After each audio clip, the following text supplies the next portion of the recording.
O Supremo Tribunal Federal julgou inconstitucional a inclusão do ICMS na base de cálculo do PIS e COFINS. Olá, meu nome é Elisandra Abreu, eu sou professora do IDA Cursos.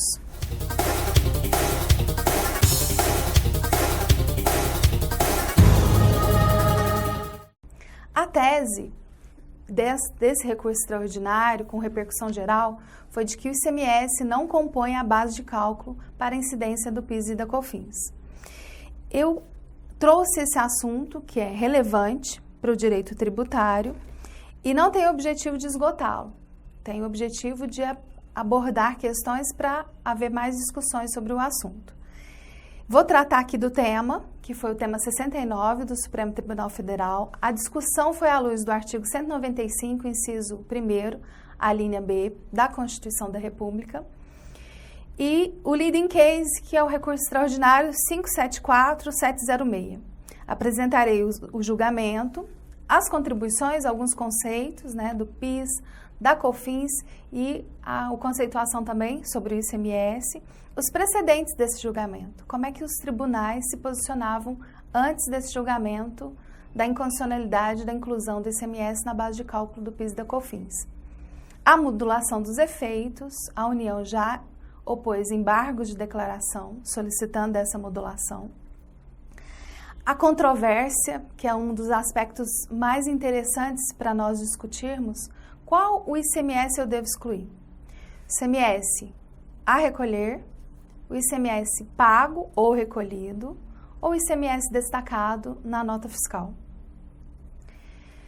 Vamos apresentar também alguns votos de precedentes anteriores a esse julgamento, a consulta da Secretaria da Receita Federal do Brasil, número 13 de 2018, que trata de alguns aspectos do entendimento da Receita em relação a esse julgado, a decisão do CARF após o julgamento do recurso extraordinário, os impactos dessa decisão. Agora, uma questão importante: como os contribuintes vão se beneficiar dessa decisão? É uma oportunidade tributária. Como é que eu vou fazer? Eu vou apresentar aqui as soluções judiciais e administrativas. As outras teses que seguem o mesmo argumento em relação a essa. E vamos para as questões. Apresentar, primeiramente, o artigo 195, inciso 1, a linha B. Vou ler para vocês. A Seguridade Social será financiada por toda a sociedade, de forma direta e indireta nos termos da lei, mediante recursos provenientes dos orçamentos da União, dos Estados, do Distrito Federal e dos municípios, e das seguintes contribuições sociais. Inciso 1º, do empregador, da empresa e da entidade a ela equiparada na forma da lei, incidentes sobre a linha B, receita ou faturamento. Então, a discussão do Supremo foi à luz do artigo 195, inciso 1, primeiro, a linha B. Em 2017, o Supremo Tribunal Federal, depois de 2 décadas, concluiu o julgamento do recurso extraordinário 574706 do Paraná, com repercussão geral, que tratava sobre a inclusão do ICMS na base de cálculo do PIS e da COFINS.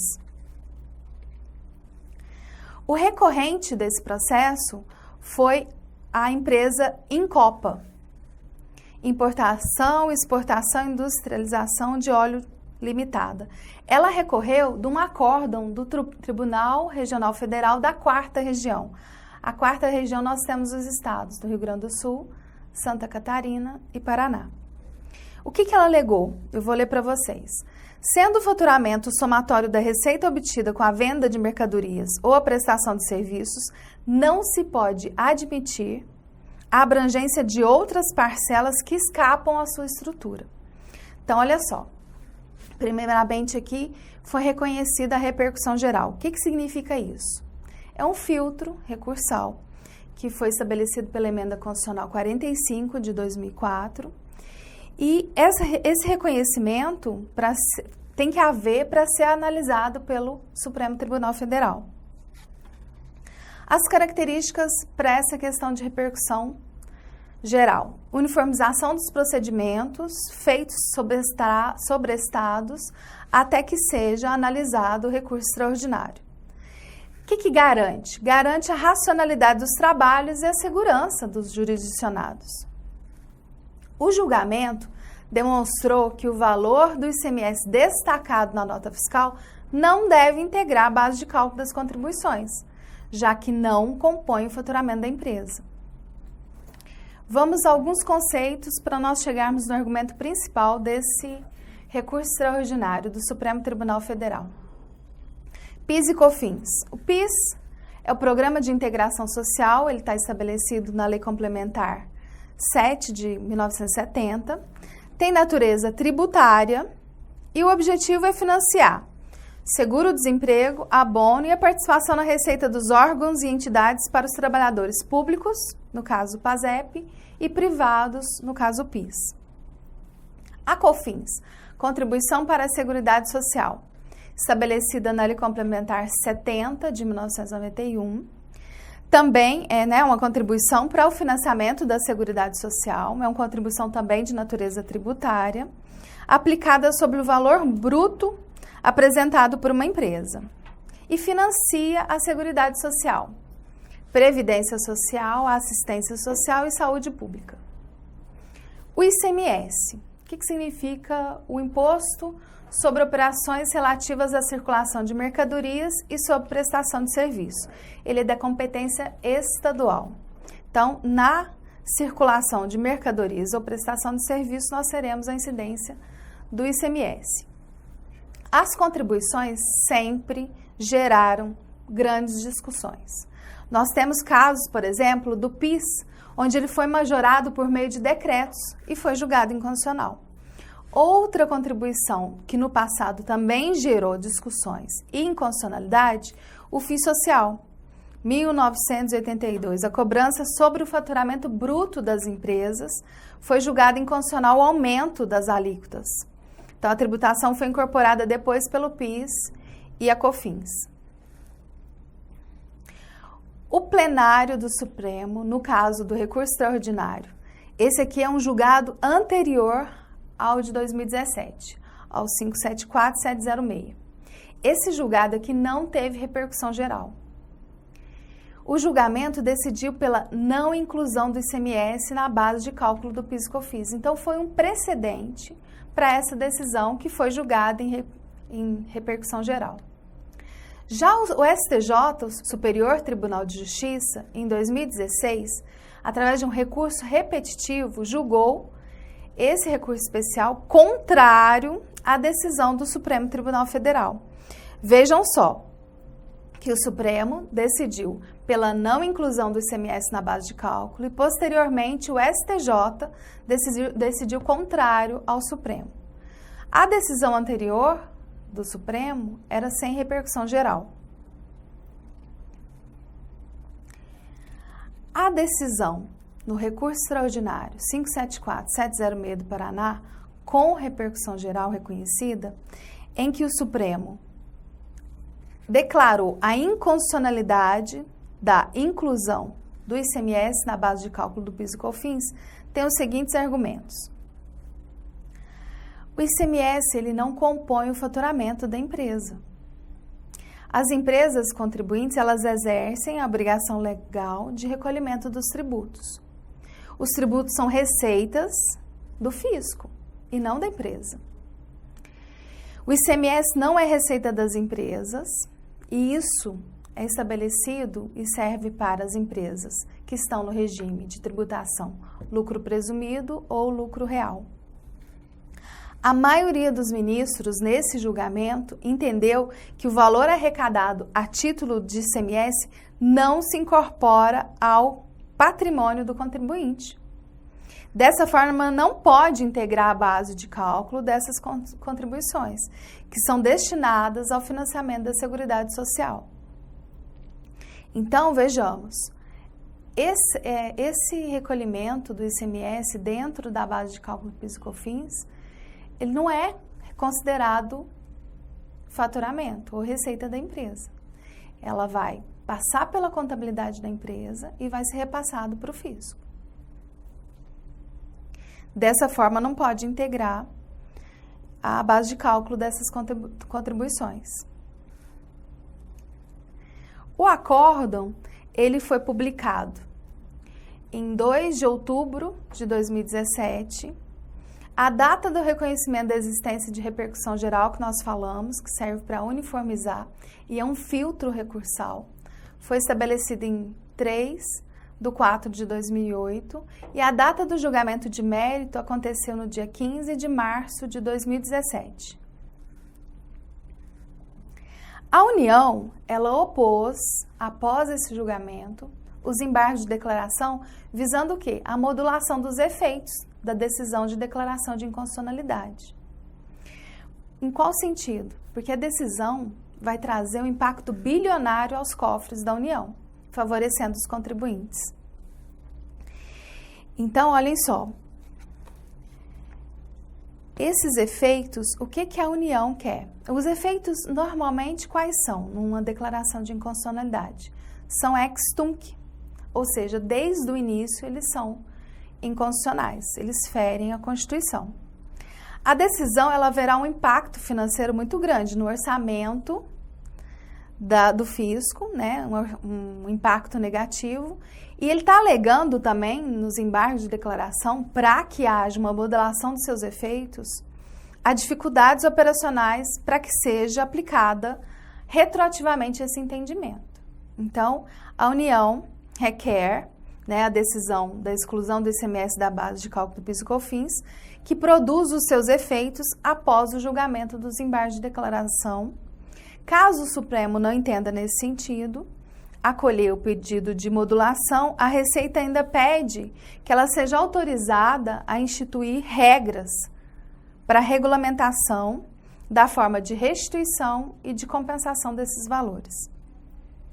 A modulação temporal dos efeitos, ela está prevista no artigo 27 da Lei 9.868 de 1999, que permite que o Supremo Tribunal Federal, ao declarar a inconstitucionalidade de lei ou ato normativo, tendo em vista razões de segurança jurídica ou de excepcional interesse social, possa restringir os efeitos daquela decisão ou decidir que ela só tem eficácia a partir do trânsito julgado ou ainda em outro momento que venha a ser fixado.